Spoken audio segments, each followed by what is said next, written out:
بسم الله الرحمن الرحيم الحمد لله رب العالمين والصلاة والسلام على المبعوث رحمة للعالمين نبينا محمد وعلى آله وأصحابه ومن اهتدى بهديه واقتدى بسنته إلى يوم الدين وبعد. فقد قال جل وعلا في كتابه المجيد وفرقانه الحميد: أعوذ بالله من الشيطان الرجيم، بسم الله الرحمن الرحيم. الذين إن مكناهم في الأرض أقاموا الصلاة وآتوا الزكاة وأمروا بالمعروف ونهوا عن المنكر ولله عاقبة الأمور. وقال النبي صلى الله تعالى عليه وسلم: عليكم بسنتي وسنة الخلفاء الراشدين المهديين، عضوا عليها بالنواجذ، وإياكم ومحدثات الأمور فإن كل بدعة ضلالة، أو كما قال عليه الصلاة والسلام.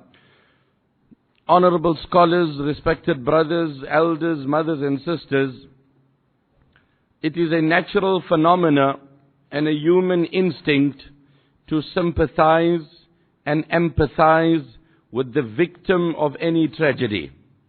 Be the victim a friend or a foe, whether he belongs to a common religion or any other denomination.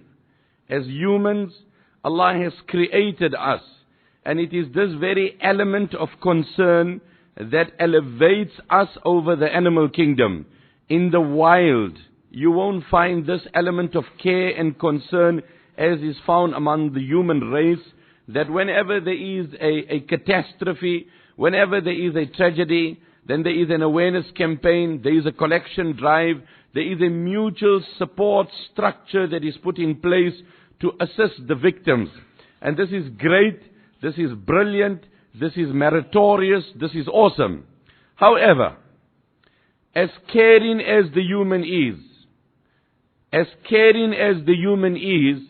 his approach is very different when the nature of the problem is self-inflicted. So this very caring human would lend his hand of assistance, will dig deep into his pockets, and give out money in big numbers.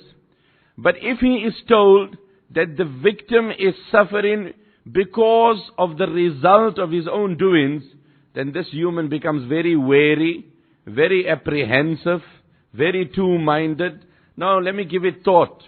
By way of example, you come home and the phone rings, and someone tells you, did you hear this brother? He has been admitted into the clinic, and he is seriously in a bad condition and he's been hospitalized. And you say, oh my word, I'm really sad to hear this. May Allah give him shifa. And then as the discussion progresses, you ask the brother, what's the reason? Why has he ended up in the hospital? He says he's got bad lung cancer. Then you say, yeah, but you know, he is this chain smoker at the same time. So, well, what can we do? If this is his habit, there's very little we can do to assist him from his problem. Or you meet someone and he says, you know what? This man's marriage has broken up and it has dissolved. And you're like shocked and surprised and disappointed. And what happened? But they were recently married. Apparently one partner has been cheating on the other partner, and they are guilty of infidelity. So then what happens? You say, maybe it's better the marriage broke. Maybe it's better the marriage broke. Why? Because he has brought about this condition upon himself. Shaykh Sadi Rahmatullah alayhi used to say, I sympathize with the victim of every tragedy but a jealous person. A jealous man has decided to harm himself. If you harbor jealousy, you must live with misery. If you harbor jealousy, you must live with misery. These are the words of Shaykh Sadi Rahmatullah alayhi. Meaning there's very little I can do. If we look around us today in the world on a micro level and a macro level, on a small scale and a large scale, by and large, the human race is inflicting himself with problems. And because of us inflicting ourselves with problems, gradually we are losing even sympathy for our crisis. So we are becoming loners in our problem. We are becoming isolated in our problems. Why? Because nobody wants to assist us. Nobody wants to extend an attentive ear to our pain and our agony.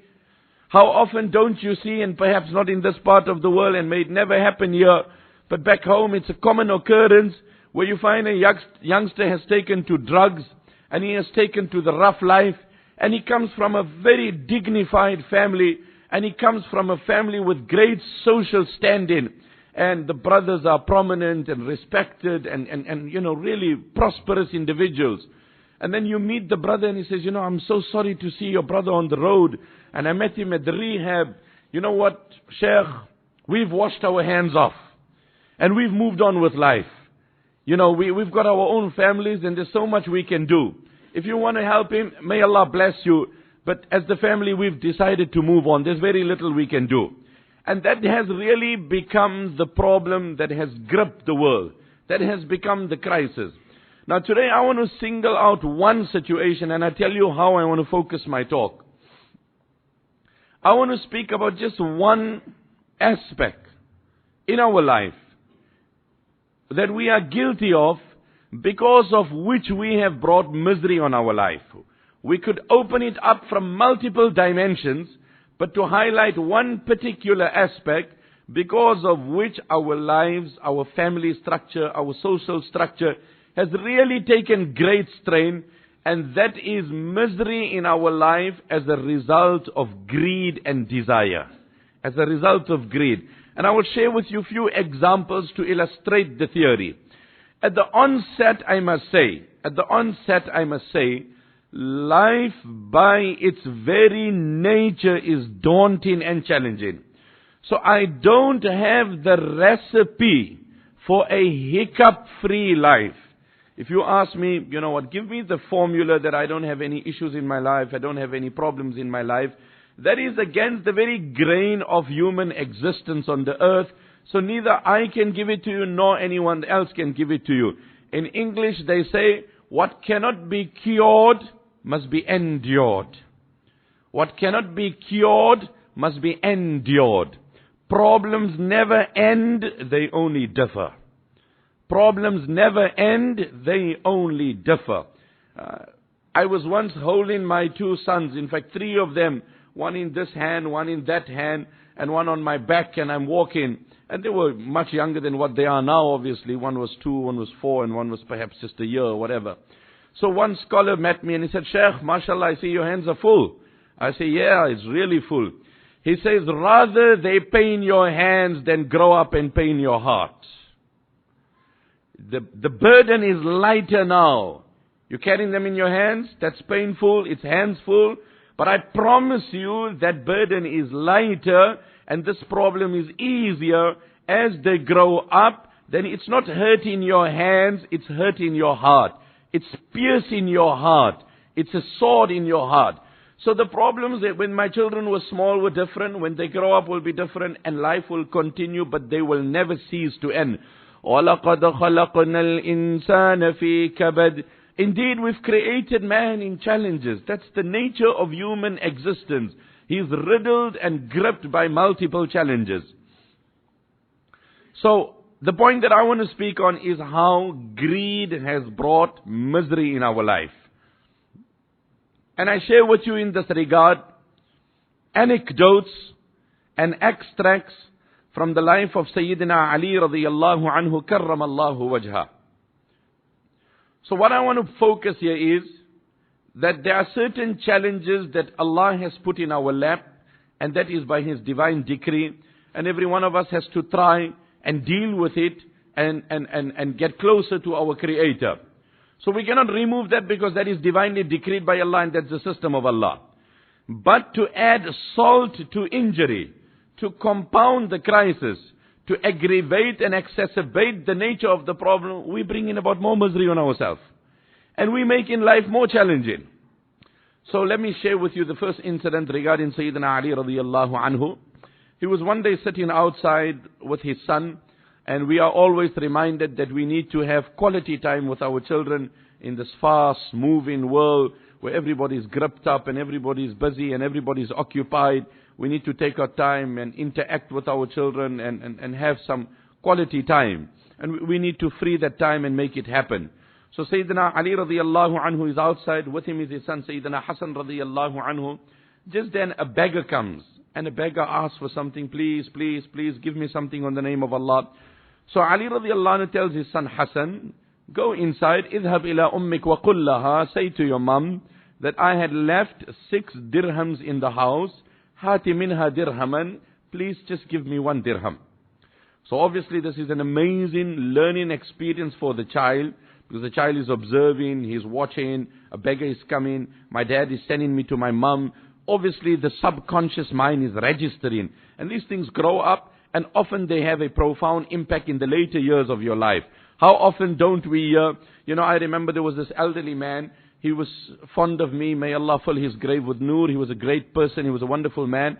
So he always used to take me to a particular town to give a talk, that was where his parents were from. So I used to ask him for advice, because the old people, they had to hurt themselves to learn, and we can get the experience from them without having to go through that difficulty. So I said, give me some advice. He said, one day when I was young, my dad called me and he gave me some advice. And we were kids, we were listening and we were playing, and after a little while it was over and we went out to play. After a little while my dad called me back. He said, can you recall what I said? I said, oh no man, I forgot it completely. So my dad said to me, I think it entered your one ear and exited from the other ear. So we said, yeah, pretty much that's the case. My dad said, even that's not bad. A time will come, it won't even enter the first ear, never mind exit the next ear. A time will come, it won't even enter. It won't even enter the first ear, never mind exit the next ear. And really today we've seen that. So the young boy Hassan radiallahu anhu goes in the house. He tells his mother Fatima radiallahu anha that my dad has sent me to ask you for 1 dirham. Now bear in mind one thing here. When we say 6 dirhams, it wasn't like, there's a $100 note here in the kitchen, and there's 500 in the closet, and there's 300 in the wallet, and there's 1,000 in the cupboard here. Leave that, the one that's there on the microwave, yeah, just give me that one here. No. There was only 6 dirhams in the house. That was about all in the entire house. So Fatima radiallahu anha was the woman amongst any other woman.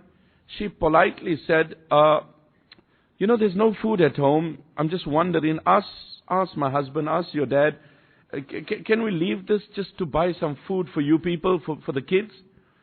So Hassan radiallahu anhu, an innocent child, he comes and he says, Dad, this is basically what my respected man, and remember that's Fatima radiallahu anha, this is what she had to say. Sayyidina Ali radiallahu anhu became angry.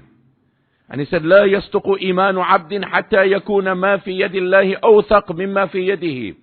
Iman demands that your reliance on Allah is greater than that which is in your pocket.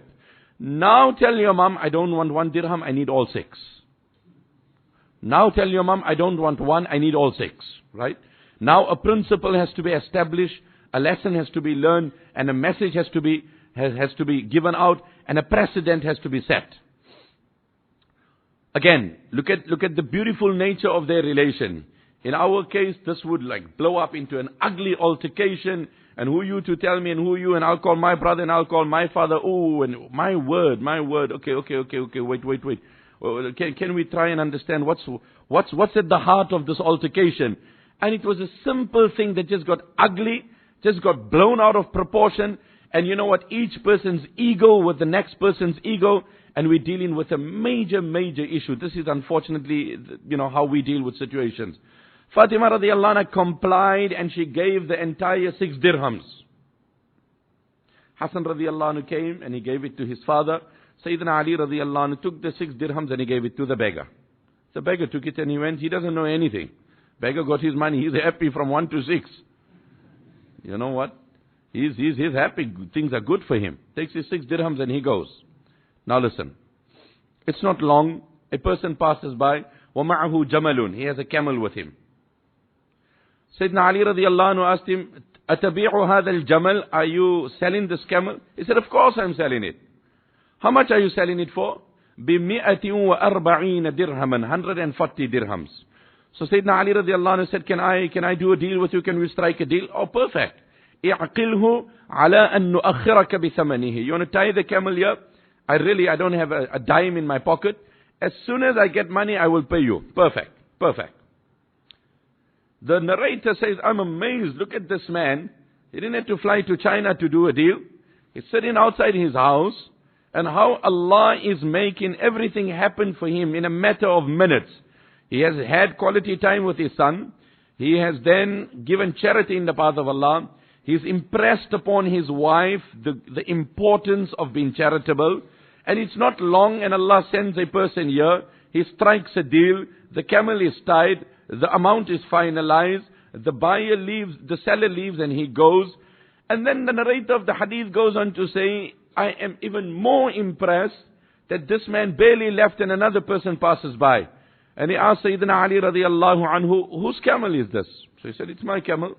Are you selling the camel? He said, of course I'm selling it. How much are you selling it for? He said, I'm selling it for 200 dirhams. He said, okay, قَدْ ابْتَعْتُهُ, I have bought it. In less than 10 minutes in present day time, this whole three things are happening. This is now barakat in time. So anyway, he says, here's the 200 dirhams. And he takes the camel. Sayyidina Ali radiallahu anhu goes and pays the man. He's still walking by and says, hey brother, here's your 140 dirhams. May Allah reward you. May Allah reward you. He takes the 60 dirhams, comes and gives it to his wife. He goes in the house and he says, here my beloved wife, here my precious wife, here's 60 dirhams for you. So she's like, what's this all about? Said, your father, my Nabi, has taught us, من جاء بالحسنة فله عشر أمثالها من جاء بالحسنة فله عشر أمثالها, that whenever you do a good act, not only will the reward be multiplied in 10, even the monetary return will be multiplied in 10. Subhanallah. Amazing.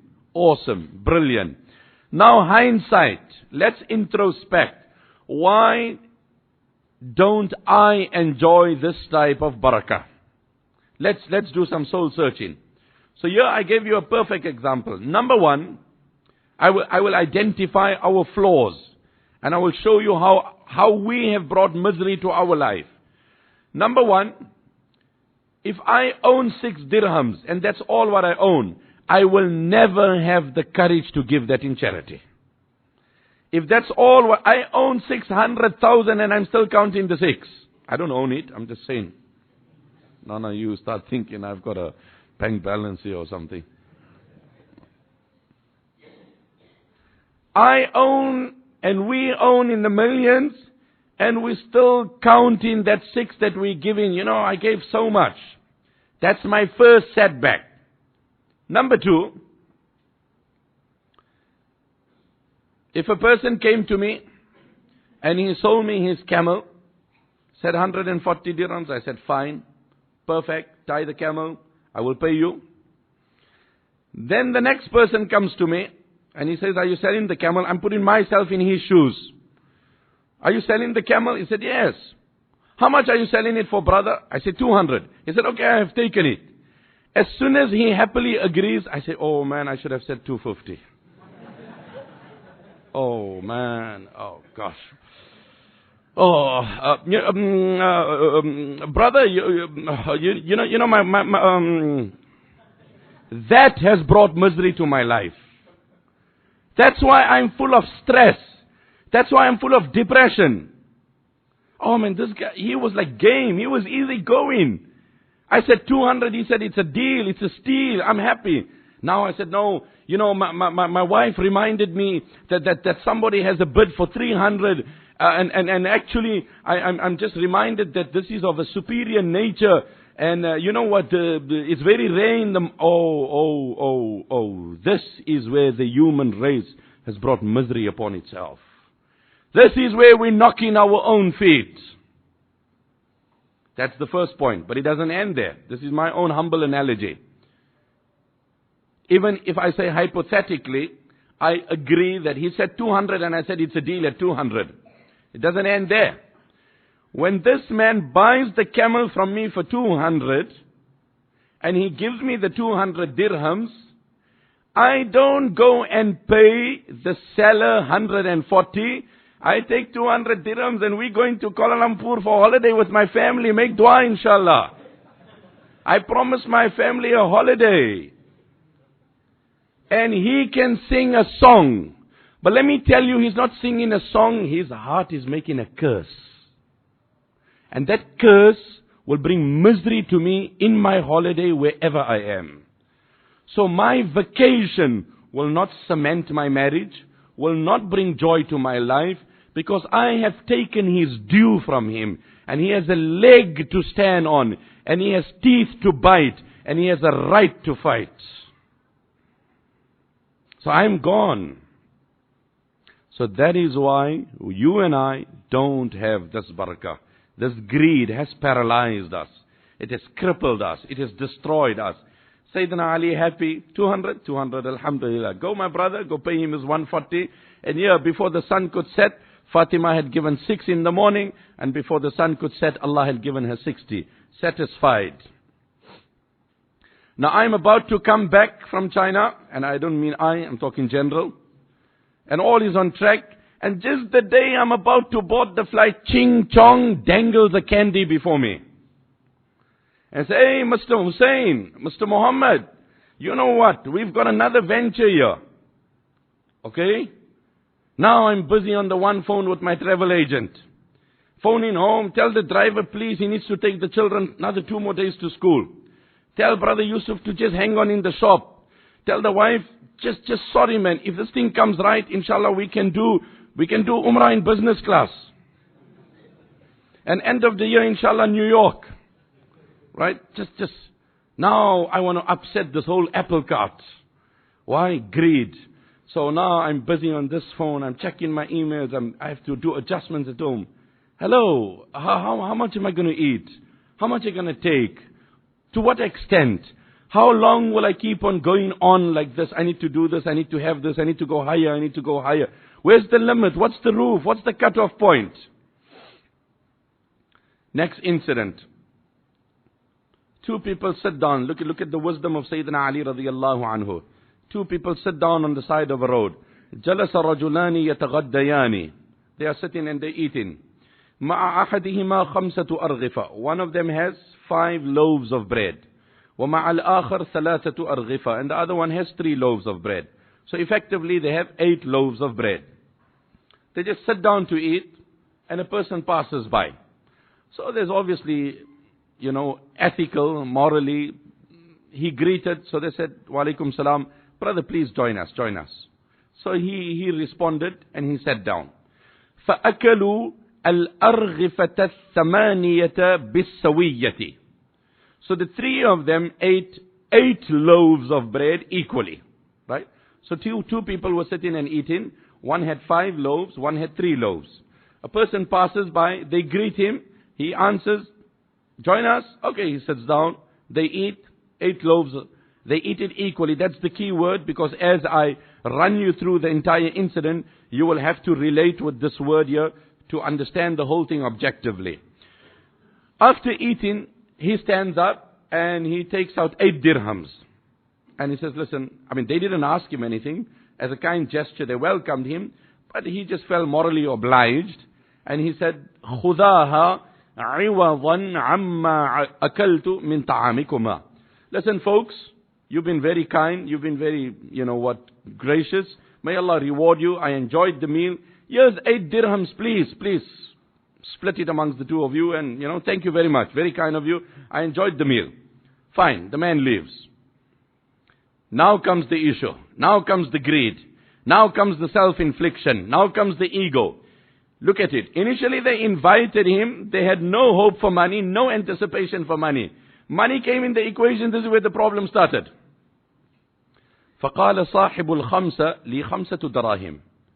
The person who had 5 loaves of bread, he said, look here, the man gave us 8. 5 loaves were mine. Logic tells you 5 dirhams will be mine. You had 3 loaves of bread. Logic will tell you 3 dirhams are yours. Story over. No. I will walk you to the cleaners. I will take you through all litigation process. And then what happens? You go through the legal system. I don't know, but legal costs are exorbitant wherever you are. They asked this one lawyer, what are your legal costs? He said, it's $1,000 for 3 questions. The person said, but that's really expensive. He said, yes, that's correct. What's your 3rd question?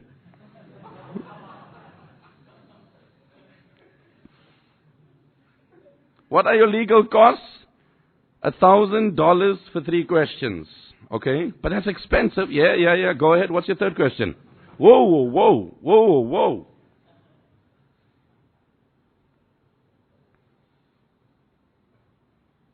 This is sad reality. This is where the human race is heading. What are we doing to ourselves? So the other brother who had 3 loaves of bread, he said, "Takunu baynana munasafah." No. 8 dirhams, you take 4, I take 4. And I'm not going to settle for anything else. He said, brother, I had 5 loaves. Logic, please, hang on. No. Lan akhudha illa haqqi. I will not settle for 1 dirham less. Now, had he accepted this year, take it as a deal, call it a day, take your money and go home, spend time with your family. But now calling this one, phoning that one, instituting this measure, what recourse do I have, what are my rights, what attorneys can I address, and it's just like one whole, vicious circle. So finally they say, okay, let's take the matter to Sayyidina Ali radiyallahu anhu. And they come to Sayyidina Ali radiyallahu anhu. Now please, I beg for your undivided attention. This is a very critical thing and it's a very crucial thing. So you need to understand this objectively. So they come to Sayyidina Ali radiyallahu anhu and they tell Sayyidina Ali radiyallahu anhu that, listen, 2 of us had 8 loaves of bread. We sat down. We had a gentleman that came. He joined us. He ate with us. He had a share of it and equally we ate the 8 loaves of bread. Thereafter, he gave us 8 dirhams and this is where we are having this contention and this is where we are having this argument. And I feel that I am entitled to 5 dirhams because of my 5 loaves and my brother must have 3 dirhams because of his 3 loaves. But he's insisting that the 8 must be divided equally, 4 for him and 4 for me. Sayyidina Ali, now, you want to know the wisdom of Sayyidina Ali radiyallahu anhu. He was an amazing person.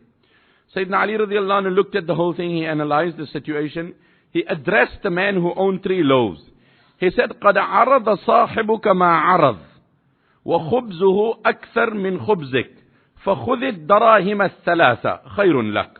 Listen, brother, before I pronounce a religious verdict on the matter, before I pronounce an Islamic ruling on the matter, can I make a proposal to you, independent of the ruling?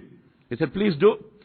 He said, your brother has made a very kind offer to you. He said to you that you must take 3 and he will take 5. I think that's been very accommodating on his part. That's just not been reasonable, that's been super accommodating. Number 1, his bread was more than yours. You had 3, he had 5. And he's telling you take 3. Honestly, settle this matter in present day terminology outside the court. And take your 3 dirhams and go and you'll be a happy man. And this is the verdict of Sayyidina Ali radiyallahu anhu. But again, this is what I'm saying, it's this greed. Remember my opening comments, what did I say? Life by its nature is challenging. Why do we want to intensify our challenges? Why do we want to bring more misery to ourselves? He said, no. I think you are not being impartial. You are not being neutral.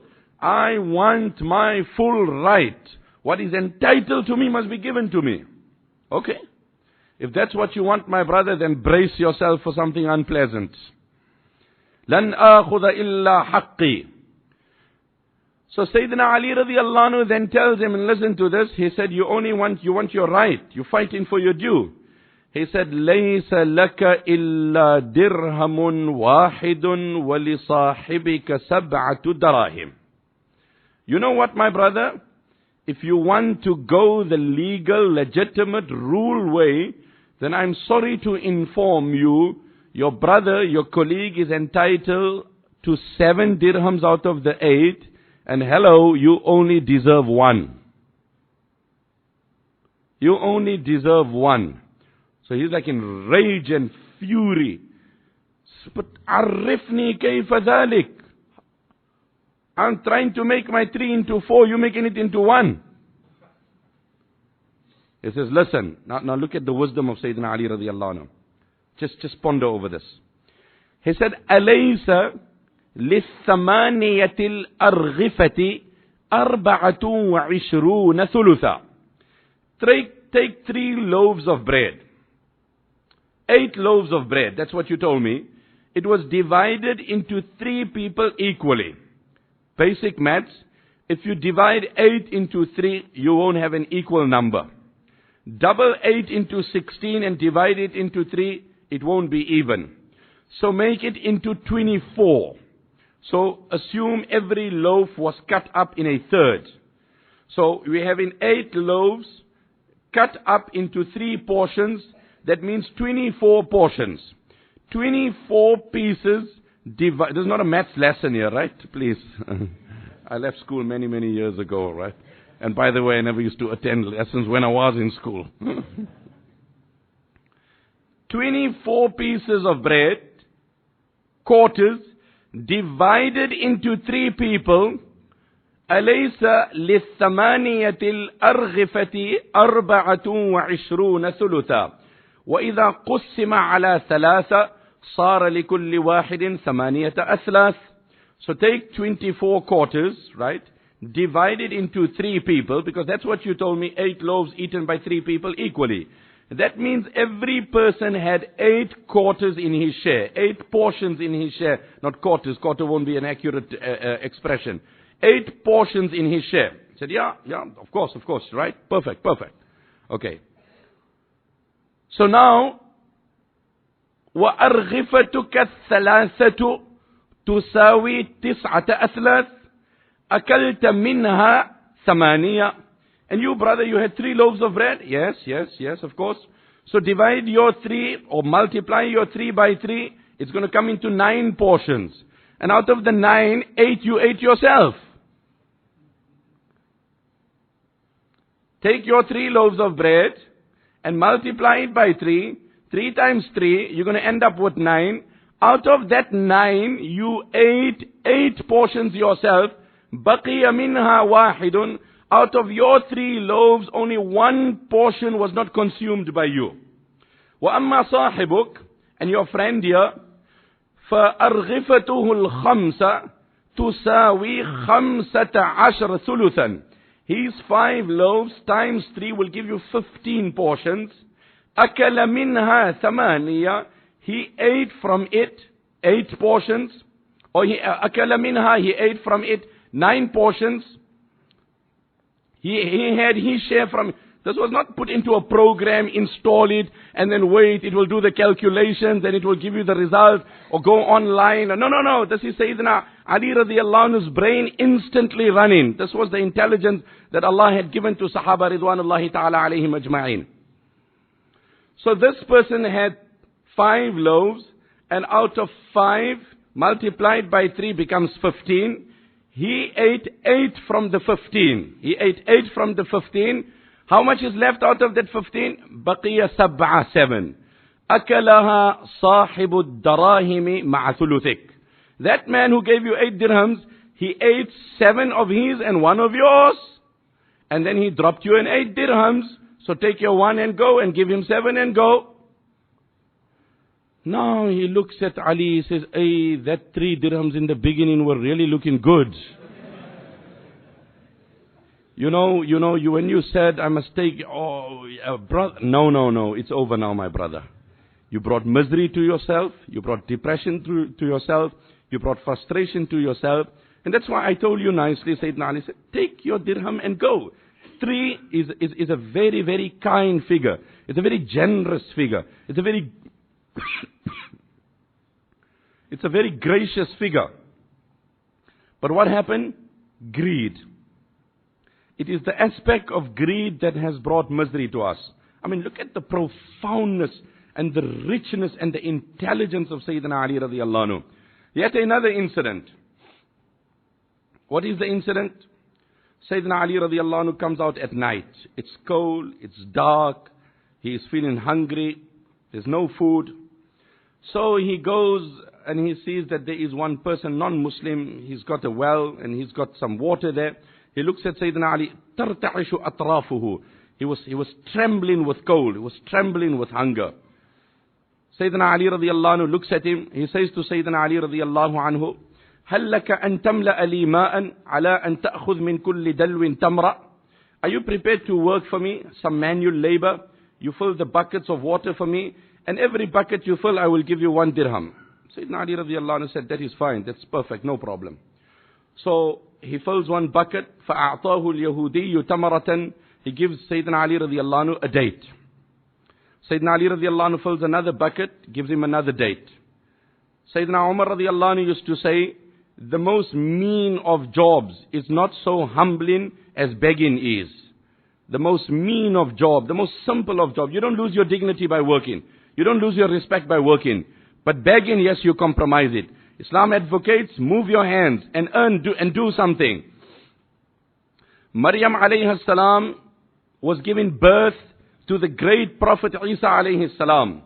This birth was being overseen not by the top gynecologists, but this birth was being overseen by the supreme angel Jibreel alayhi salam himself. Obviously at a distance he stood in modesty. فَنَادَاهَا مِن تَحْتِهَا أَلَّا تَحْزَنِي قَدْ جَعَلَ رَبُّكِ تَحْتَكِ سَرِيًّا. That Allah has caused water to gush forth. The scholars deduce something very amazing in this entire exercise that took place.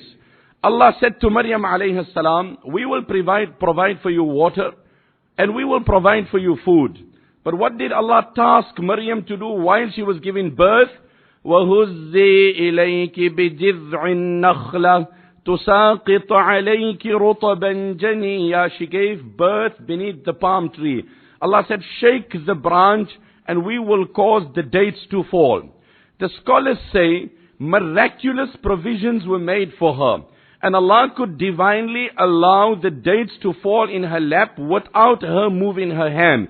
But there was a subtle message that was communicated in this exercise.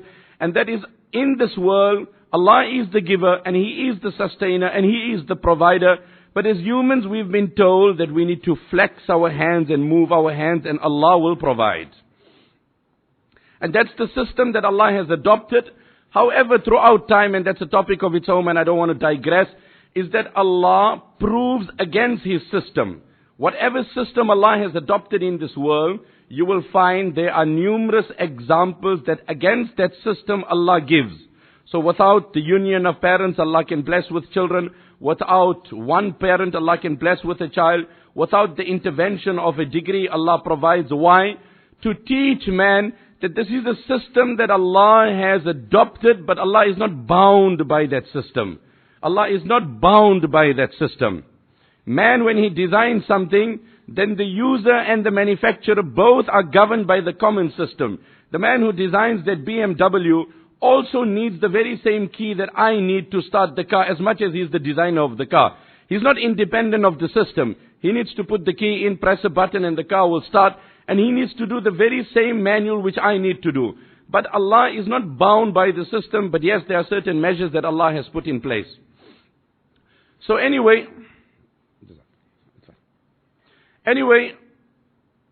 Sayyidina Ali radiallahu anhu fills the bucket, gives multiple dates, حَتَّى امْتَلَأَتْ كَفُّهُ, until his palm is filled. When his palm is filled, Sayyidina Ali radiallahu anhu said, حَسْبُكَ مِنِّي الْآنِ. Okay, you know what? These dates are enough for me and my family for one day, so I'm sorry, that's it for me. So the non-Muslim says, no, but I still have a lot of water to take out and I need someone. He said, but then I don't earn for anything beyond that day. Once my day is over, I've got enough dates for the day, then I end. I don't tire myself. I don't exhaust myself. I don't bring misery to myself. Now unfortunately, our thinking is going for the unborn child. Not only preparing, I know of people who have taken out insurances on unborn children. And I literally mean this with no exaggeration. An insurance for the unborn child. This is, they say, in English they say, worrying about tomorrow will not empty tomorrow of its difficulties, but surely will empty today of its happiness. Worrying about tomorrow will not empty it of its worries, because every day will come with it. But what it will do, it will empty today of its happiness. So I'm not living in the moment, because I'm living in the future. I'm living in the future. And I read a brilliant article once on this regard here with regards to children, that a psychologist had done an assessment on a child, and he said, why is it that children can tire us all out, right? If you want to play with the child, where are you, there are you, where are you, there you, whatever you want to do with the child. You play with him a little while, and then you know what, you're tired. Oh, go play with your father now. Go play with your brother. Oh, go play with your friend. And he will tire every one of us, but he won't get tired. Or if you kick the ball to him, he kicks it back, and he laughs at every time. And it is just so exciting for him on the 10th time as it was on the first time. And for me, it's like, you're boring, you're monotonous. Now, okay, right, I laugh. Go now, man. Where's your mother? Why is it that the child will tire us all out and he won't tire? Does he have more stamina? Does he have, and I was really intrigued into this article. It was an assessment of a psychologist. And he said the child's strength is not divided. When the child is playing with you at that moment, he is playing with heart, mind and soul. While the average human is regretting the past and planning the future and affording the child a quarter of his brain only and nothing more. So I'm still worried about, I don't know if that check went through, if that payment came through, if the container has landed. I'm checking here, and that is why I'm so divided. My point that I want to highlight and that I want to emphasize and I want to stress is that there are a host of things that has brought misery to our life. But I'm only singling out the aspect of greed, the want for more, the want for more. I need to have this here, I need to have. Sayyidina Umar radiallahu anhu passed by his son. He was one day eating some tasty delicacy, beautiful meat. So Sayyidina Umar radiallahu anhu said, why are you having this? He said, ashtahi. I've just had this desire that for long I haven't had some good, nice meat to eat. So I decided to eat it. So Sayyidina Umar radiallahu anhu said, awa kullama tashtahi shay'an akaltahu. Since when have you learned this bad habit that everything you desire for you must have? Since when have you developed this bad habit that everything you desire you must have? Now, that is it. Once I was with a brother, we were traveling somewhere in the world, and he was signing his check, and for like $50,000 or $500,000. And then, now look at this here. He says, Sheikh, make dua. The time comes that I can sign a check for 500 million pounds and my hands don't shake. I'm like, where does it end? What's the aspiration? Now let me just give you a flip side of this whole thing. Time is against us. When you don't have greed and you don't do this, how Allah will bring it to you? How Allah will provide it for you? There's a beautiful incident in Bukhari Sharif. Abdullah ibn Zubair radiallahu anhu, the son of Zubair ibn al-Awam, who was one of the great Sahaba in the annals of Islamic history.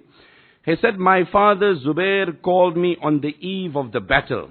Right? Listen to how easy the lives of Sahaba, how they had averted stress from their lives, and how we bring in stress upon ourselves. Right? Then you buy a stress ball, and you get stress relief, and you say, do this. All these things are just like gimmicks and money-making things, and create this therapy, and go to this person here, and make that assessment, and I don't know what and what. It's just been exploited and exploited. Pressing a ball.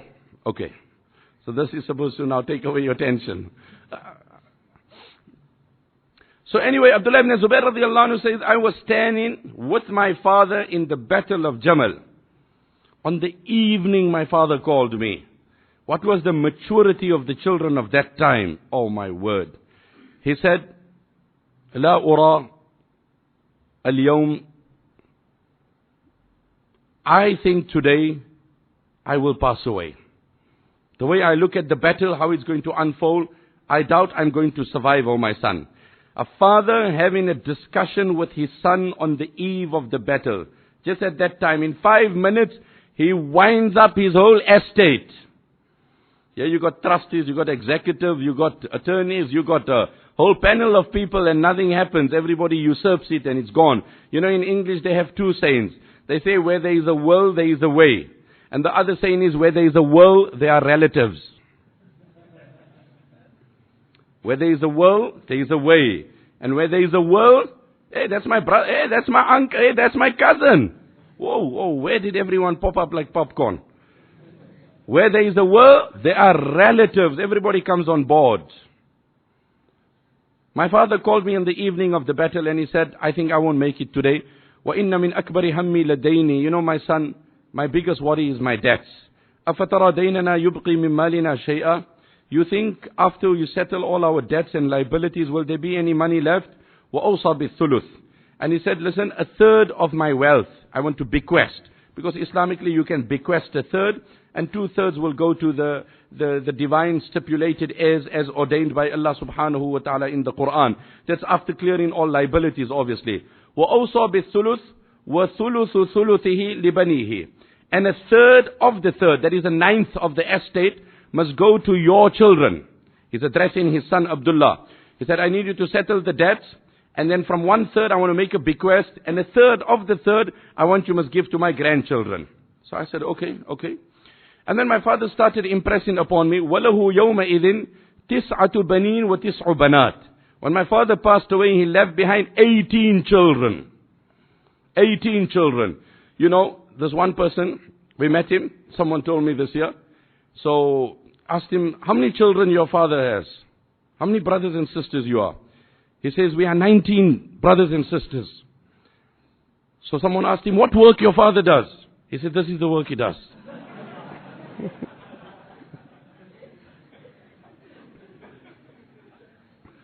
Sorry about that. He says, how many children? He says, 19. What work your father does? وَلَهُ يَوْمَئِذٍ تِسْعَةُ بَنِينَ وَتِسْعُ بَنَاتٍ. He had 9 sons and 9 daughters. And he had 4 wives. وَجَعَلَ يُوصِينِي بِدَيْنِهِ. And my father said, hey, please, I need you, my son, please take care. I'm going here, we're in the battle, I won't be coming home. You won't see, your father's corpse will come home, you won't see me coming home. وَجَعَلَ يُوصِينِي بِدَيْنِهِ. And he started telling me, please, please. And then he said, يَا بُنَيَّ إِنْ عَجَزْتَ عَنْ شَيْءٍ مِّنْهُ فَاسْتَعِنْ عَلَيْهِ بِمَوْلَايَ. If you have any problems, please speak to my master. Not my lawyer, not my attorney, not my executive, not my manager. Speak to my master. The hadith of Bukhari. إِنْ عَجَزْتَ عَنْ شَيْءٍ مِّنْهُ فَاسْتَعِنْ عَلَيْهِ بِمَوْلَايَ. Please, you must speak to him. قال فوالله ما دريت ما أراد حتى قلت يا أبتي ومن مولاك. The way he repeated himself, I said, Dad, I just don't want to mince my words here. Are we on a common page? When you say master, you obviously referring to? He said, Allah. I said, oh, okay, right. Okay, right. I just to have my ducks in a row. Okay. I got it, in order. Anyway, the battle unfolded. It was intense. And tragically, my father passed away. We arranged for the rituals of the burial, buried my father, went through the mourning process. And I then started doing the calculations. Look at the maturity of a boy at that time, whose father could put upon his shoulders such a giant amount, and in 5 minutes have the confidence that my son will take care of everything. He says, فَحَسَبْتُ مَا كَانَ عَلَيْهِ فَوَجَدْتُهُ أَلْفٍ وَمِئَتَيْ أَلْفٍ. When I did the calculations, we were looking at 2,200,000 dirhams with the liabilities of my father. Today's son, he will bring the liability on his father.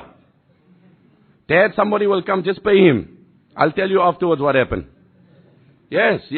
I know of parents who've lost their homes because of the drugs of their children. I know it personally. I know of parents who had empires, became zakat receiving cases because of the gambling habits of their children. I personally know. I'm not talking, not a thumbsuck. So anyway, I did the calculations, was 2,200,000 dirhams. فَوَاللَّهِ مَا وَقَعْتُ فِي كُرْبَةٍ مِّن دَيْنِهِ إِلَّا قُلْتُ يَا مَوْلَى الزُّبَيْرِ اِقْضِ عَنْهُ دَيْنَهُ. Every time I had a difficulty, I said, oh, the Lord of Zubair, take care of the debts of Zubair. And Allah would make divine intervention and the matter would be resolved. لَمْ يَدَعْ دِينَارًا وَلَا دِرْهَمًا. My father didn't leave behind any cash as such. No dinar, no dirhaman. However, he left behind properties. And these properties had never come to him as a result of commerce and trade, but as a result of his allotted share in the spoils of the war in which he campaigned. So what did he leave behind? 11 دارا بالمدينة دارين بالبصرة دارا بكوفة. 11 houses in Basra, 11 houses in Medina, 2 houses in Basra, 1 house in Kufa. And all this it came as a result of the spoils that came to him. But listen to this thing here. Listen to this amazing thing. وَإِنَّمَا كَانَ دَيْنُهُ الَّذِي كَانَ عَلَيْهِ. How did he incur his liabilities? Oh man, you talk of Islamic banking, you talk of Islamic ethos. For me, this is the lifeline of Islamic banking. Honestly, when I read this hadith, this for me sums it up. What is Islamic banking? He said, my father had incurred these liabilities. People would come to him and say, I need to leave 1,000 or 100,000 dirhams with you, please, as a trust. So my father would say, no. Don't leave it to me. Don't leave it in my custody as a trust. Because if you leave it in my custody as a trust, and this money gets stolen, then I am not liable. You will lose your money. So let's change the nature of the agreement. I will take your 100,000 as a loan, so your money is secured at all costs. Imagine this here. He is taking the risk factor upon himself to secure the money of the person who's given him an amanat. وَقَدْ كَانَ هَذَا التَّصَرُّفِ مِنْ عَظِيمِ وَرْعِهِ وَحِرْصِهِ عَلَى أَمْوَالِ الْمُسْلِمِينَ. The scholars write, this was the profoundness and the richness of his care for the wealth of others. So see the wealth Allah gave him. So no, you keep it here as a debt. I will take it as a responsibility. I've taken it as a loan. And then he would give it out in charity, and whenever the person came, he would pay him back his money. Anyway, Abdullah ibn Zubair said, I did my calculations. I said, I need to start paying the money. Just then Hakim ibn Hizam radiallahu anhu came to me. What was the moral fiber of that community? He said, your father has passed away, right? He said, of course. Tell me, your dad, what's your dad's liabilities? Can we come on board? Can we put a helping hand to the party here? So I said to myself, why should I tell this man about the debts of my father, when my father told me I must tell his Allah alone? My father told me properly, listen my son, you talk and you complain to my Allah. You don't talk to anyone else. But I respected the gesture of this man. Today it's the reverse.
Long story short, Hakim ibn Hizam asked me, how much does your father have in terms of debt?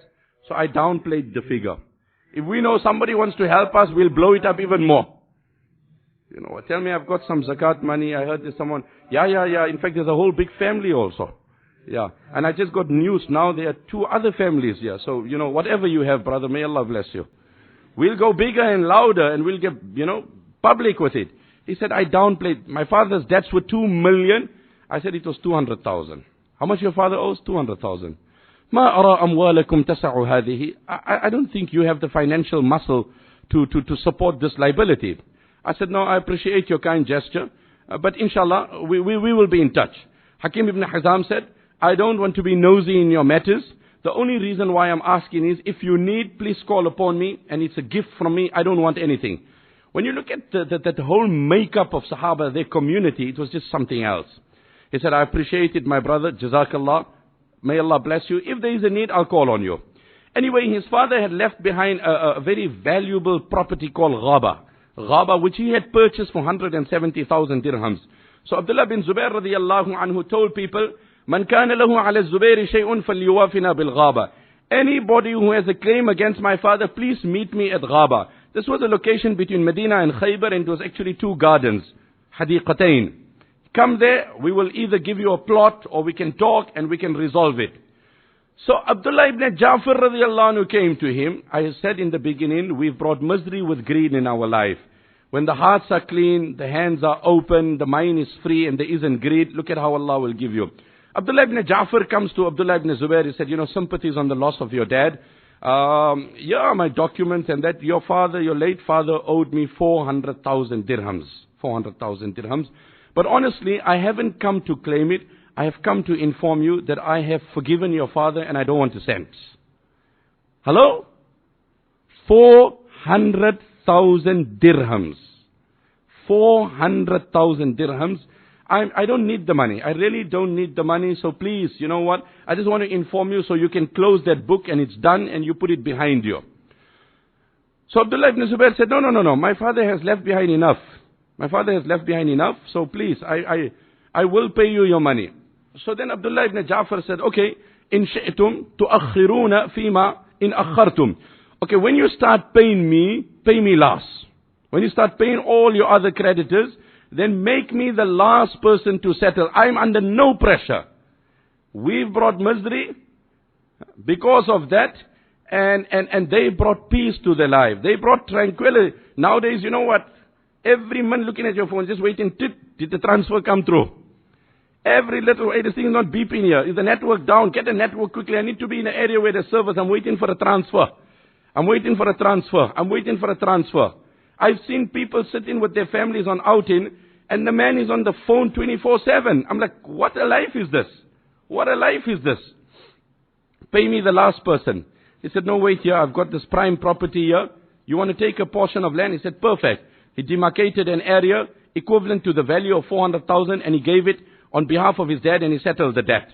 Thereafter he came to Muawiyah radiallahu anhu. The time is short, and just to wrap up, Muawiyah radiallahu anhu asked him, okay, so tell me, what's left? He said, there are like so many acres left, and each portion is going for 150,000 dirhams. So Sayyidina Muawiyah said, I will take one portion. There was another Sahabi by the name of Amr ibn Uthman. He said, I will take. There was a third person by the name of Ibn Zam'a. He said, I will take. Qad akhadtu sahman. I have taken one portion. All done. He said, perfect, it's fine.